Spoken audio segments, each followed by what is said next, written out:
औज़ुबिल्लाहि मिनश्शैतानिर्रजीम। बिस्मिल्लाहिर्रहमानिर्रहीम। सैनशीन पर तशरीफ फरमा हाफिज एजाज अहमद साहब, मजलिस इत्तेहाद अल मुस्लिमीन के उम्मीदवार जनाब अतीक अहमद खां साहब, मेरे साथी रुकने असम्बली जनाब अहमद बलाला साहब, महमूद हुसैन इंजीनियर साहब, हाजी अब्दुल हमीद साहब, फैसल साहब, तफसीर साहब और मजलिस इत्तेहाद अल मुस्लिमीन के उम्मीदवार अतीक अहमद खां साहब के हक में दस्तबरदार होने वाले शेख महबूब साहब, सुनने वाले बुजुर्गों, नौजवान साथियों और घरों में बैठकर सुनने वाली मेरी इज़्ज़त माब पर्दानशीन माँ और बहनों, इंतखाबात और इंतखाबी सरगर्मियां अपनी आखिरी मराहल में हैं। कल का एक दिन और परसों 5 बजे इंतखाबी सरगर्मियां अपने अख्तिताम पर आएंगी और महाराष्ट्र की आवाम अपने पसंद के उम्मीदवार का इंतखाब करेगी और इस इंतखाब में कामयाब होने वाले अपने हल्के के नुमाइंदे बनकर अपने हल्के की आवाम के मसाइल की नुमाइंदगी करेंगे। और आपने भी इंतखाबी सरगर्मियों के आगाज से लेकर आज तक बहुत सारे कायदीन के तकारीरों को सुना, उनके ऐलानात को सुना, उनके तयख्खुनात को सुना, उनके वादों को सुना। आपने मजलिस इत्तेहाद अल मुस्लिमीन के कायदीन के तकारीर को भी सुना। मजलिस इत्तेहाद अल मुस्लिमीन के कायदीन ने आपके सामने जो रखना था खुल कर रखा और ये बात भी एक हकीकत है कि 15 साल पहले भी इस इलाके में ऐसा ही धुआं था जो आज है। 15 साल पहले भी ऐसी ही बदबू थी जैसी आज है। 15 साल से मसाइब व मुश्किलात को झेलते हुए आप हर वक्त इस उम्मीद को मरने नहीं देते, इस तवक्को को मरने नहीं देते कि हमारी बस्तियों में भी खुशहाली आएगी, तरक्की आएगी, इस धुएं से आजादी मिलेगी, इस बदबू से आजादी मिलेगी, साफ शफाफ पानी पीने को मिलेगा और अच्छे टॉयलेट्स मिलेंगे, बच्चों को पढ़ने के लिए मदरसे मिलेंगे, स्कूल्स मिलेंगे, कॉलेजेस मिलेंगे और इर्रेगुलर जो बिल्डिंग है उनको रेगुलराइज किया जाएगा और हमारी बस्तियां भी तरक्की करेंगी और हमारी जिंदगियों में भी खुशहाली आएगी। तो सवाल ये है कि क्या आपकी उम्मीद, आपकी तवक्को पर 15 साल से जो आपके दरमियान में है, क्या उन्होंने इन धुओं को कम करने की कोई कोशिश की? इस पोल्यूशन का खात्मा करने की कोई मंसूबाबंदी की? कचरा जो बरसा बरस से फेंका जा रहा है, इस कचरे के लिए कोई मंसूबा बनाया, कोई प्रोग्राम बनाया? इस कचरे को कम करने का कोई मंसूबा नहीं। इस कचरे के जरिए भी कुछ काम किया जा सकता था। क्या उसका काम के लिए कोई प्लानिंग की? क्या स्कूल और कॉलेजेस के लिए कुछ किया? तो सवाल यह है कि आज आपकी इतनी बड़ी तादाद में हमारे जलसों में शिरकत करना, हमारे सवालात का जवाब देना, इस बात की दलील है कि आप 15 साल की कारकर्दगी से, खिदमत से मुतमईन नहीं है। और आप की शमूलियत चीख कर चिल्ला कर कह रही है कि इस मर्तबा आप तब्दीली चाहते हैं, आप बदलाव चाहते हैं, आप इस धुएं का खात्मा चाहते हैं, आप इस पोल्यूशन को खत्म करना चाहते हैं, आप अपने बस्तियों में खुशहाली लाना चाहते हैं, आप अपने नौजवानों को ड्रग्स की लानत से बचाना चाहते हैं, ड्रग्स को खत्म करना चाहते हैं, मदरसों और स्कूलों को अच्छा करना चाहते हैं, बीमारों के इलाज के लिए दवाखानों को बेहतर करना चाहते हैं, अपने चलने फिरने के लिए रोड्स को अच्छा करना चाहते हैं, अपनी इमारतें जो एक गरीब अपनी जिंदगी भर की मेहनत कमाई में से बचा बचा कर एक झोपड़ी, एक आशियाना जो बना लेता है, उस आशियाने को वो रेगुलराइज कराना चाहता है। आप क्या चाहते हैं? यही तो चाहते हैं। और हम अगर आए हैं तो किस लिए आए हैं? तब्दीली के जरिए एक काबिल, पढ़ा लिखा, आपका मुकामी शख्स को उम्मीदवार बनाया। और आपको यह भी बताऊं, 50% बच्चे गोवंडी में स्टंटेड हैं, माल न्यूट्रिशन का शिकार हैं, मतलब उनको ग़िज़ा तक नहीं मिल रही है।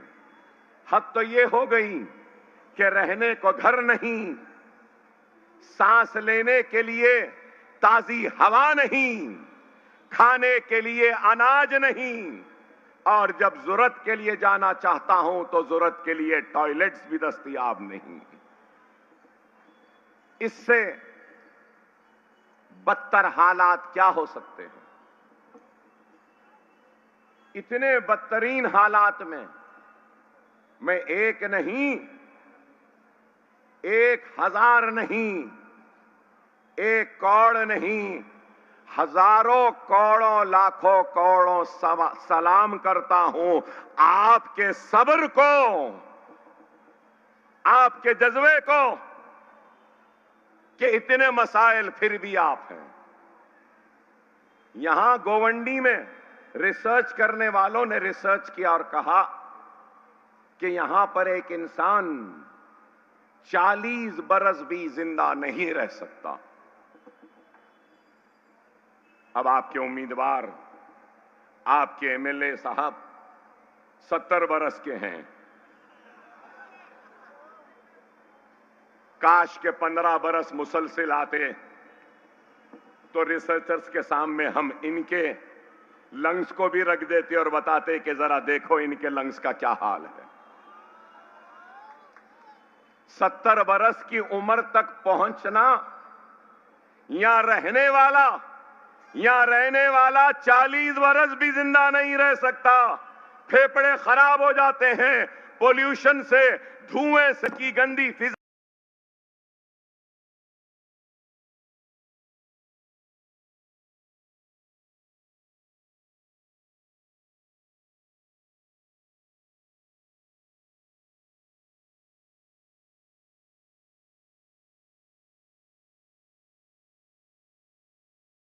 से, बदबू से, लेकिन कोलाबा से आने वाला 70 बरस जीसा है।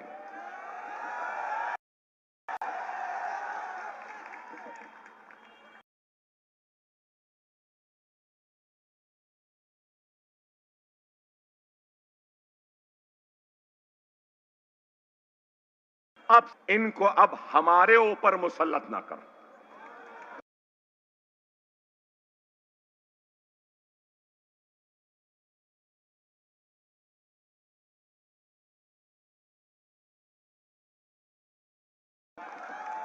सही है ना? सही है ना? हम तब्दीली चाहिए। अब एक तरफ ये है तो एक और एक आए हैं पड़ोस से, और एक आए हैं पड़ोस से, घड़ी का निशान लेकर आए हैं। खुद तो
कुछ नहीं कहेंगे, नहीं, तकसीम नहीं होना।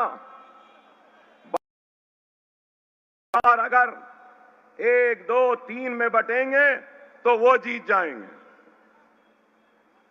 समझ में नहीं आता भाई मुझे, इस इलेक्शन में बटेंगे कटेंगे बहुत चल रहा है।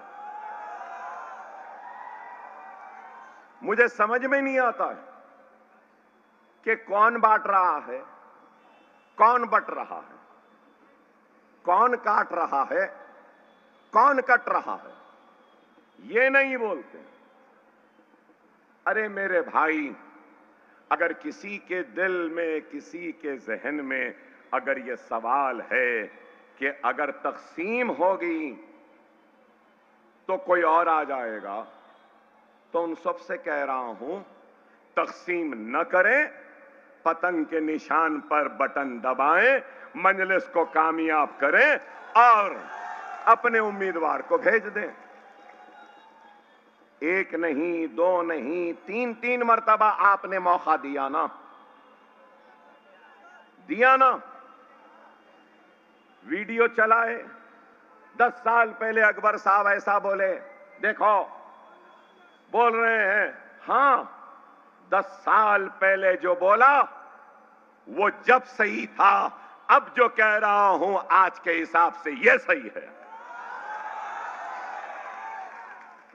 जब तुम बाल ठाकरे से लड़ते थे, जब तुम शिवसेना से लड़ते थे, जब तुम मुंबई के फिसादात में आगे बढ़ते थे, जब तुम हमारे साथी बनते थे, लेकिन अफसोस कि आज तुम जिस बाल ठाकरे से जब लड़े थे, आज उसी बाल ठाकरे के साथ हाथ मिलाकर खड़े हो। यही शिकवा है, यही शिकायत है। वो शिवसेना जिसने मुंबई के पुरअमन फिजाओं में नफरत की दीवारें खड़ी की और 1992 और 93 के फिसादात में इज्जतों को, इस्मतों को लूटा, आबरुओं को लूटा, आशियानों को खाक की ढेर बना दिया, बच्चों को ताड़ा और पोटा के नाम पे जेल में डाला। 900 हिंदुस्तानी, करीब 900 हिंदुस्तानी मरे थे 92 और 93 के फिसादात में। क्या बात गलत है मेरी? क्या श्री कृष्णा की रिपोर्ट में यह बात नहीं आई कि डायरेक्ट मुलव्वस थी? और आज आप उसी सेना से मिले हुए हैं, उसी ठाकरे के साथ हैं और फिर कहते हैं मजलिस ऐसी मजलिस वैसी। अरे मेरे भाई, याद रखो, जिस बेबाकी के साथ खुलकर आपकी तर्जुमानी मजलिस में हो सकती है ना, ऐसे खुलकर आपकी तर्जुमानी, आपके मसाइल को उठाना किसी भी जमात में नहीं होता। समाजवादी है तो नेताजी की इजाजत जरूरी है, अगर एनसीपी है तो पवार की इजाजत जरूरी है, अगर सेना है तो ठाकरे की इजाजत जरूरी है, अगर कांग्रेस है तो गांधी की इजाजत की जरूरी है, अगर मजलिस है तो किसी की इजाजत की जरूरत नहीं है। खुल के बोल सकते हैं, बेटोक बोल सकते हैं। यही फर्क है।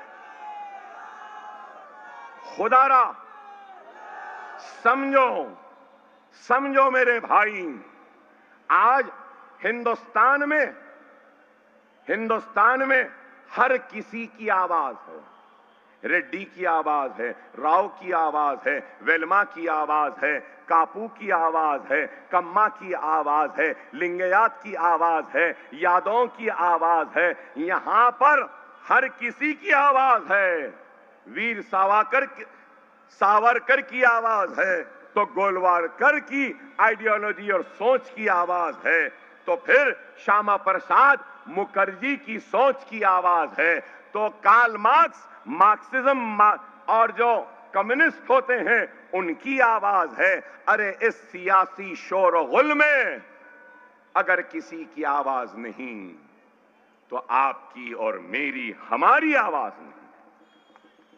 जब तक हमारी आवाज नहीं, हमारा इत्तेहाद नहीं, जब तक हमारी मरकजियत नहीं, हमारे नुमाइंदे ऐवानों में नहीं, जब तक हमारे मसाइल पे कोई मुतवज्जो नहीं होता मेरे भाई। आज आप देखो, मैं 6 वक्त का एमएलए हूं, 6 वक्त, मगर आपके सामने खड़े होकर कह रहा हूं, अब मेरी उम्र 52 साल है,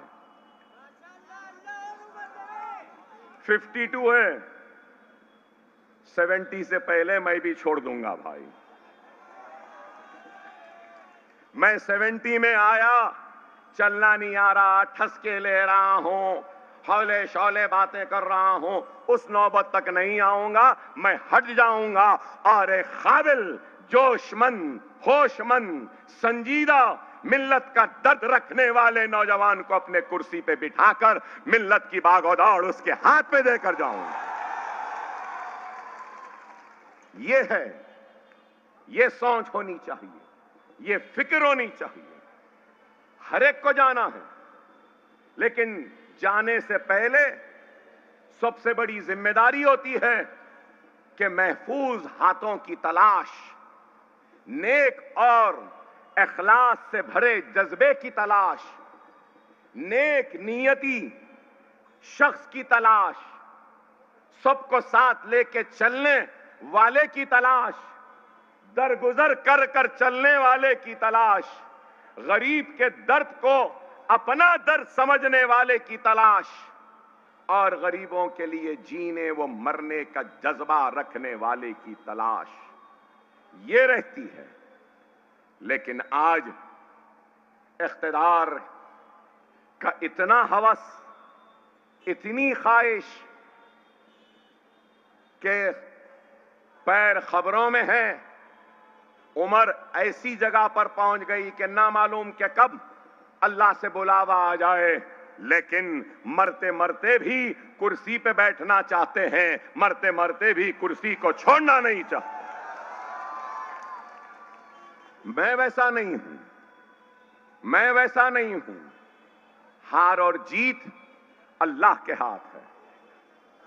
पूरे इखलास से काम करो, मैं अपने उम्मीदवार से कहूंगा, पूरे खुलूस से काम करो, पूरी दियानतदारी से काम करो, पूरी ईमानदारी से काम करो। इन गरीबों के दुख को समझो।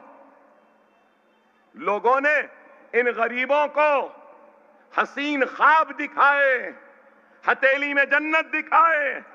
अरे ये लोग आसमान के तारे नहीं चाहते, इस सरजमीन शिवाजी नगर को जन्नत बनाना नहीं चाहते। ये लोग क्या चाहते हैं? इस गंदी बो से छुटकारा, ड्रग्स से छुटकारा, अच्छा पानी, अच्छे स्कूल, अच्छा मदरसा, अच्छे दवाखाने, बच्चों को खेलने कूदने के मौके और तालीम याफ्ता होने के बाद में उनको अच्छी नौकरियां। यही काम करो। मंजलिस हुकूमत से लड़ती है जरूर। अरे ये है ना, ये पूरे, मैं नाम नहीं लूंगा, कांग्रेस में समाजवादी सब हैं, एमएलएस भी हैं। अरे आज तेलंगाना असेंबली में मंजलिस के 7 एमएलएस हैं। हमारा बजट क्या है मालूम आपको? माइनॉरिटीज का 3003 करोड़। मैं जब पहले एमएलए बना, जब 5 करोड़ था, 6 करोड़ था, जब फ्लोर लीडर बना आंध्र प्रदेश असेंबली में, जब तेलंगाना नहीं बना था, आंध्रा टूटा नहीं था, एक था। तो जब 26 करोड़ का माइनॉरिटीज का बजट आया, कितना? 26 करोड़ 2004 में, तो मैं बहुत खुश हुआ कि चलो 26 करोड़ मुसलमानों के लिए लाने में मैं कामयाब हुआ, माइनॉरिटीज के लिए मैं बहुत खुश हुआ। आपको मालूम, और उसके बाद लड़ता रहा।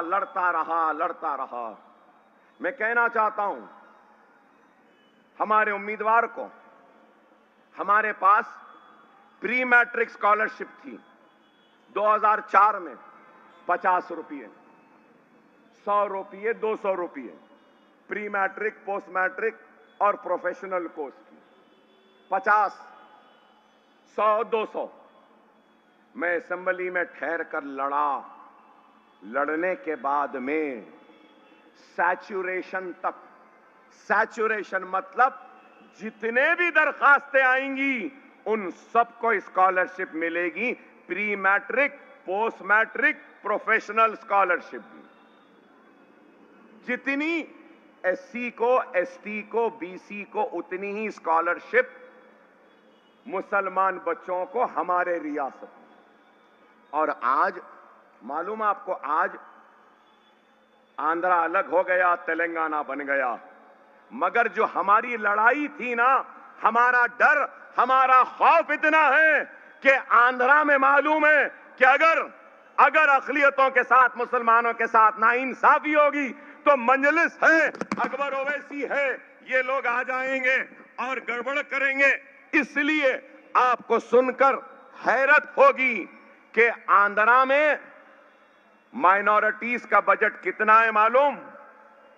3 दिन पहले वहां का बजट सेशन हुआ। आंध्र प्रदेश में माइनॉरिटीज का बजट 4004 करोड़, तेलंगाना में 3003 करोड़, दोनों को मिला लो तो 7000 करोड़। और महाराष्ट्र में 1 करोड़ 44 लाख मुसलमान हैं। और यहां का बजट 900 चिल्लर ऐलान हुआ, 300 चिल्लर जारी हुए। तो हमारे 70 बरस के एमएलए साहब क्या कर रहे थे भाई? इतना तजुर्बा है ना।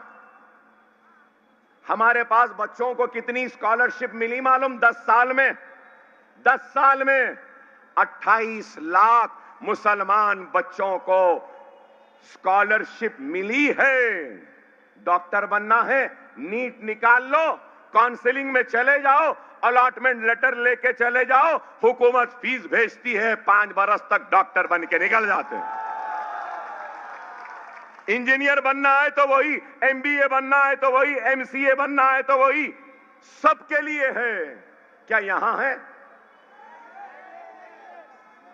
हमारे पास और एक है, मालूम आपको? अगर आप बीकॉम कर लिए, अब आप बीई कर लिए, बैचलर्स ऑफ इंजीनियरिंग, अगर आप मास्टर्स करना चाहते हैं, अमेरिका, यूके, न्यूजीलैंड, ऑस्ट्रेलिया, कहीं पर भी आप एप्लीकेशन डालिए, वहां आपका सिलेक्शन हो गया, अलॉटमेंट का लेटर आ गया, आप वहां का आइल्स और सैट का एग्जाम क्लियर कर लो, अलॉटमेंट लेटर ले लो, और आपका 70% 80% है, तो हर साल 200 मुसलमान बच्चों को हमारी तेलंगाना की हुकूमत 20 लाख रुपए देती है। प्लेन का टिकट, हॉस्टल का फीस, जाओ अमेरिका में पढ़ो, लंदन में पढ़ो, ऑस्ट्रेलिया में पढ़ो। 3000 बच्चे अब तक चले गए। क्या यहां पर ऐसा है? कुछ है? तो आज अगर यह तीख आ जाएगा तो अकबरुद्दीन ओवैसी अपनी आगोश में रखकर इसको तरबियत देगा और इसको सिखाएगा कि कैसे अपने हक को हासिल कर सकते हैं। यही है, यही हम चाहते हैं। मेरे भाई, समझो इन बातों को।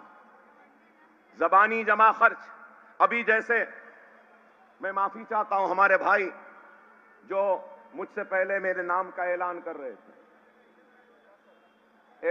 थे, माफ करना मेरे भाई, मैंने आपको कुछ अशार पढ़ने से रोका। क्यों रोका? मैं बोलूं?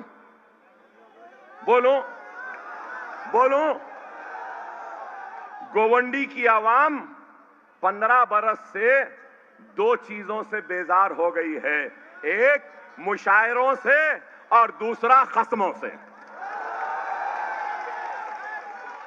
सही है ना? बात करे कि अशार अशार अशार अशार, उसके बाद कसम है खुदा की, कसम है खुदा की, कसम है खुदा। इसलिए भाई, मजलिस को मुशायरा करना नहीं आता, झूठे खस्मे खाना नहीं आता, हम सिर्फ काम करेंगे और दियानतदारी के साथ आपके दरमियान में रहेंगे। इसलिए मैंने नहीं बोला। माफ करना भाई, कुछ ख्याल ना करें। अरे भाई, अपने मसाइल को देखो, खुदा के लिए समझो। आज ये मुल्क कहां जा रहा है, किधर जा रहा है? अगर हम मुनज़्ज़म नहीं होंगे, मुत्तहिद नहीं होंगे, एक मरकज़ सियासी पे जमा नहीं होंगे, तो फिर हमारी दास्तान भी नहीं रहेगी।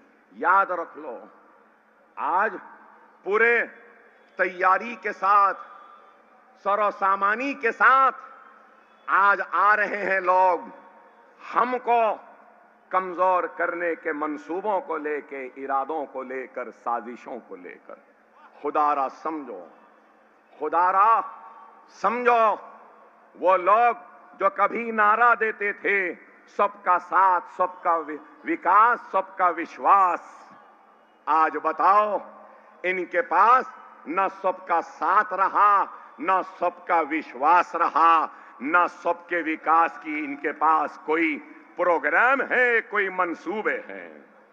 आज बात करते हैं तो क्या लव जिहाद घर वापसी, बीफ बैन, हिजाब बैन, अज़ां बैन, नमाज बैन, यूसीसी, वक्फ एक्ट।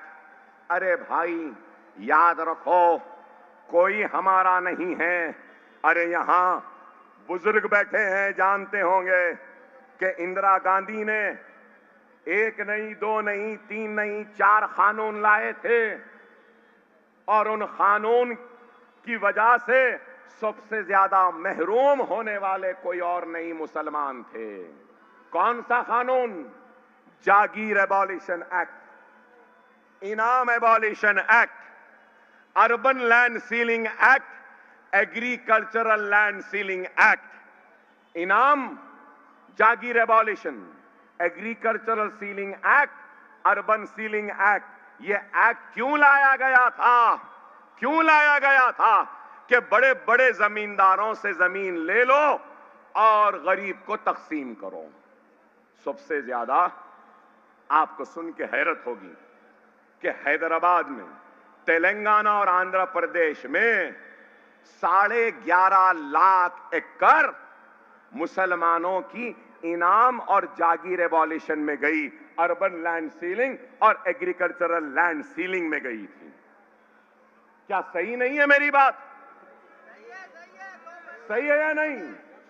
बड़े बड़े जमींदार थे, बड़े बड़े इनामदार थे, बड़े बड़े जागीरदार थे, जमीन चले गई और अपने जमीन को छोड़कर, अपने गांव को छोड़कर रोजी रोटी की तलाश में कोई मुंबई चला गया, कोई दिल्ली चला गया, कोई कलकत्ता चला गया और आज तबाह बर्बाद हुए।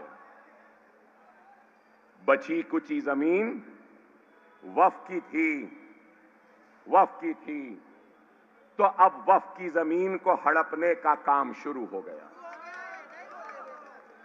वक्फ बाय यूजर मतलब ये नमाज हो रही है तो मुस्लिम वक्फ, पूजा हो रही है तो हिंदू एंडोमेंट, ये वक्फ बाय यूजर है। तो वक्फ बाय यूजर को निकाल रहे हैं और कह रहे हैं कि कागजात लाओ, रजिस्टर्ड डॉक्यूमेंट लाओ। कई मसाजिदों में, कई दरगाहों में, कई खानखाहों में कागज नहीं है मगर बरसा बरस से है, तो क्या वो सब छीन लेंगे? मगर इनका मंसूबा है छीनना। यूनिफॉर्म सिविल कोड, शरीयत का खात्मा। अरे मेरे भाई आप गौर करो, यूनिफॉर्म सिविल कोड की जरूरत नहीं है, यूनिफॉर्म सोच की जरूरत है, यूनिफॉर्म समझ की जरूरत है, यूनिफॉर्म डेवलपमेंट की जरूरत है, यूनिफॉर्म जस्टिस की जरूरत है, यूनिफॉर्म इंसाफ की जरूरत है। सही है या नहीं? एंडोमेंट के लिए अलग कानून, वक्फ के लिए अलग कानून, तो यूनिफॉर्मिटी कहां रही मेरे भाई बताओ? फिर ट्राइबल के लिए यूनिफॉर्म सिविल कोड में वो नहीं आएंगे। आप गौर करो क्या है, आज हजारों बच्चे, मुस्लिम बच्चे जेलों में कैद हैं, सजा भुगत रहे हैं, कोई पुरसाने हाल नहीं। खुदारा समझो, अरे मंजलिस पे इल्जाम लगाते हो, सीए एनआरसी हुआ तो सबसे पहले किसने आवाज उठाई? यूएपीए का हुआ पार्लियामेंट में तो सबसे पहले किसने आवाज उठाई? मजलिस ने आवाज उठाई। यूनिफॉर्म सिविल कोड एक्ट की बात हुई तो किसने आवाज उठाई? मजलिस ने उठाई। अब आज वक्फ का कानून आ रहा है तो कौन आवाज उठा रहा है? चलो ये छोड़ दो, बुलडोजर की सियासत और बुलडोजर के जरिए इंसाफ करने की ये जो पहल की, कोशिश की, बुलडोजरों को ले जाकर मध्य प्रदेश में घर गिरा दिए, बुलडोजर्स को ले जाकर दिल्ली में मस्जिद को शहीद कर दिए, बुलडोजर को ले जाकर यूपी के कई शहरों में, गांवों में मदरसों को और घरों को गिरा दिए। उस पे आवाज कौन उठाए? बैरिस्टर असदुद्दीन ओवैसी ने आवाज उठाई और क्या बोले कि अगर कोई मुजरिम है, गुनहगार है, खताकार है तो उसको सजा देने का हक हुकूमत को नहीं है, सजा देने का हक अदालत को है, जज को है, कानून को है। सही है ना? वो चीफ मिनिस्टर है तो कानून अपने हाथ में ले लेंगे, वो हुक्मरान है तो कानून अपने हाथ में ले लेंगे। मैं एमएलए हूं तो कानून अपने हाथ में ले लूं? नहीं, नहीं ले सकते। अब आज सुप्रीम कोर्ट ने क्या कहा 3 दिन पहले कि हुकूमतों को, लीडरों को और दूसरों को कोई हक नहीं है बुलडोजर ले जाकर घर गिराने का। अगर गिराना है तो नोटिस दो, जवाब दो, वीडियोग्राफी करो, मुकदमे को अदालत में लाओ और अदालत का काम कोई और नहीं करेगा, अदालत करेगी। वही बात जो मजलिस ने कही वो अदालत ने कहा। तो क्या ये सही नहीं है? अरे आप गौर करो मेरे भाई, खुदारा वक्त और हालात की नजाकत को समझो, वक्त और हालात की नजाकत को समझो, मुनज़्ज़म हो जाओ, मुत्तहिद हो जाओ। मैं नौजवानों के जज्बे की कदर करता हूं, आपके जुनून की कदर करता हूं, आपकी चाहत की कदर करता हूं, आपकी मांग की भी कदर करता हूं, लेकिन याद रखो अकबरुद्दीन ओवैसी अपनी कौम को मुत्तहिद करने के लिए निकला है। मैं तुम्हारा खिलौना बनने तैयार हूं, लेकिन दूसरों का हथियार बनने तैयार नहीं हूं।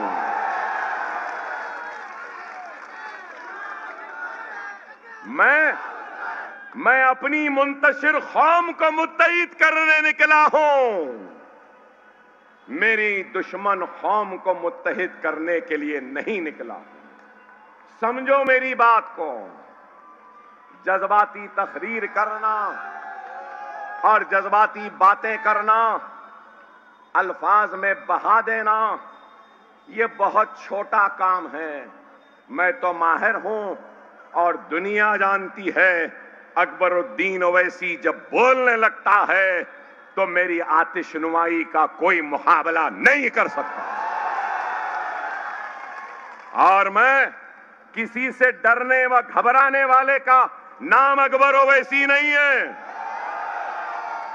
अकबर ओवैसी पे 3 गोलियां 70 मरतबा चाकू, तलवार, कुड़ाड़ियों से मारा गया, लेकिन फिर भी क्या ये आवाज में, इस गर्ज में कोई कमी है? 1 नहीं, 2 नहीं, 3 नहीं, 4-4, 5-5 मरतबा 40-40 दिन तक जेल में रहा, लेकिन टूटा नहीं, कमजोर नहीं हुआ। सोने को बिस्तर नहीं देते थे, लेकिन फिर भी अच्छा था। खाना नहीं दिए। अरे जब जेल में गया तो जेलर ने कहा, अकबर साहब हाउ आर यू? मैंने कहा I am perfect and fine. और उसके बाद जब जेल में गया तो एक चादर, एक तकिया दे दिए। रात भर जगाए थे, नींद आ रही थी, बिछाया जमीन पे, तकिया लिया, सो गया, मस्त सो गया। शाम तक सोता रहा। जेलर पूरे आ गए, आके ठहर के बोले, आर यू ओके? आप अच्छे हैं? मैंने कहा हाँ अच्छा हूं। ओवैसी साहब, पूरा हिंदुस्तान हिला हुआ है, आप जेल में हैं और इतनी इत्मीनान से सो रहे हैं। मैंने कहा देखो भाई, नींद के मामले में भी मैं कॉम्प्रोमाइज नहीं करता। तुम कांटों पे सुलाओ, सो जाऊंगा, तुम बिस्तर पे सुलाओ, सो जाऊंगा, लेकिन अपनी कौम को कभी कांटों पे सोने नहीं दूंगा, अपनी कौम को किसी से दबने नहीं दूंगा, अपनी कौम को किसी से घबराने नहीं दूंगा। आज हम अपनी तकरीर के जरिए अपने दर्द को बयान करते हैं, अपने कर्ब को बयान करते हैं, अपने दर्द को आपके जरिए हम इख्तिदार पे बैठे वालों तक पहुंचाने का काम कर रहे हैं। हम अपनी नाइंसाफी को बयान कर रहे हैं।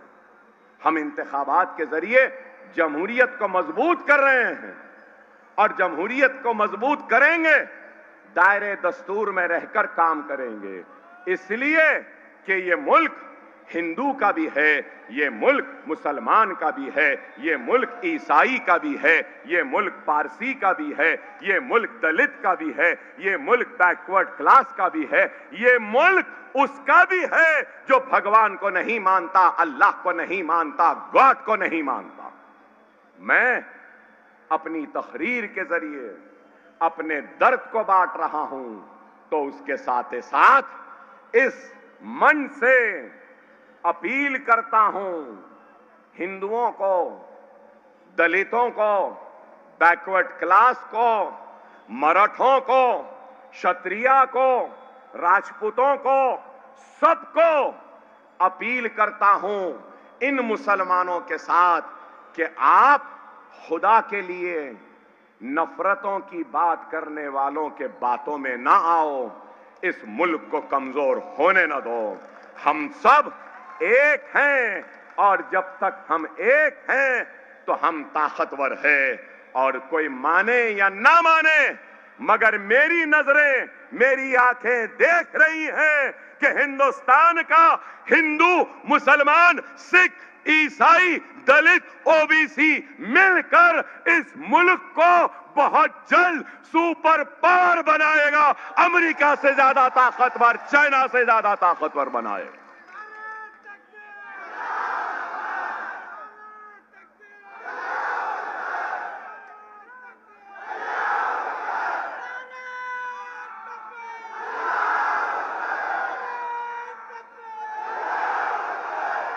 देखो देखने वालों देख लो, देखो देखने वालों देख लो, सुनने वालों सुन लो कि मुसलमान इस मुल्क से कितनी मोहब्बत करता है, मुसलमान अपने हिंदुस्तानी हिंदू से कितनी मोहब्बत करता है, ईसाई से कितनी मोहब्बत करता है, सिख से कितनी मोहब्बत करता है। कि हिंदुस्तान के सुपर पावर की मैंने बात की तो ये लोग नारे लगाने लगे।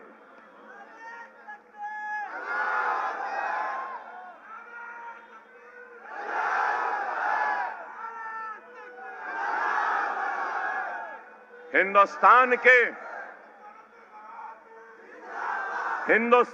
के आज के वजीर आजम और गुजरात के कल के चाय वाले इस मुल्क को बांटो नहीं, इस मुल्क को कमजोर न करो, इस मुल्क के लोगों को एक आंख से देखो, मजहब के चश्मे पहनकर न देखो, इनके दुख को देखो, इनकी तकलीफ को देखो। हिंदुस्तान के हिंदू, मुस्लिम, सिख, ईसाई सबका सबसे बड़ा मसला है तो बेरोजगारी का। प्राइम मिनिस्टर इस पे बात करो। हिंदू, मुस्लिम, सिख, ईसाई और सब हिंदुस्तानी का सबसे बड़ा मसला है तो महंगाई का, इस पे बात करो। हिंदू, मुस्लिम, सिख, ईसाई सबका बड़ा मसला है किसानों की खुदकशी, इस पे बात करो। हिंदुस्तान के हिंदू, मुस्लिम, सिख, ईसाई सबका अगर कोई मसला है तो हिंदुस्तान की इकोनॉमी को उठाने का, डॉलर जो बढ़ रहा है इसको काबू में लाने का, रुपये की गिरती हुई कदर को उठाने का है। क्या गलत है? हिंदू, मुस्लिम, सिख, ईसाई का सबका मसला पानी का है। हिंदू, मुस्लिम, सिख, ईसाई का, गोवंडी के हिंदू, मुस्लिम, सिख, ईसाई का मसला ये गंदी बदबू है। हिंदू, मुस्लिम, सिख, ईसाई, गोवंडी के लोगों का सबसे बड़ा मसला ये बदबू है, ड्रग्स है, पीने का पानी है, कचरा है। इस पे बात करो। खुदारा समझो, ये लोग मुल्क को तरक्की नहीं दे रहे हैं, ये लोग मुल्क को बांट रहे हैं, मुल्क को बांट रहे हैं। और हम इस मुल्क को जोड़ने का काम कर रहे हैं। क्या इतनी तकरीर में कोई नफरत की बात थी, कोई भड़काऊ की बात थी? मगर फिर भी चलाते। अकबर ओवैसी ऐसा बोले, अकबर ओवैसी वैसा बोले, अकबर ओवैसी घड़ी देखे, अकबर ओवैसी बालियों करे, अकबर ओवैसी पसीना ऐसा पोछे, अकबर ओवैसी ऐसा करे। अरे ऐसा हो गया कि बोलने को कुछ नहीं है, अगर कुछ है तो ओवैसी ओवैसी ओवैसी ओवैसी ओवैसी ओवैसी ओवैसी ओवैसी।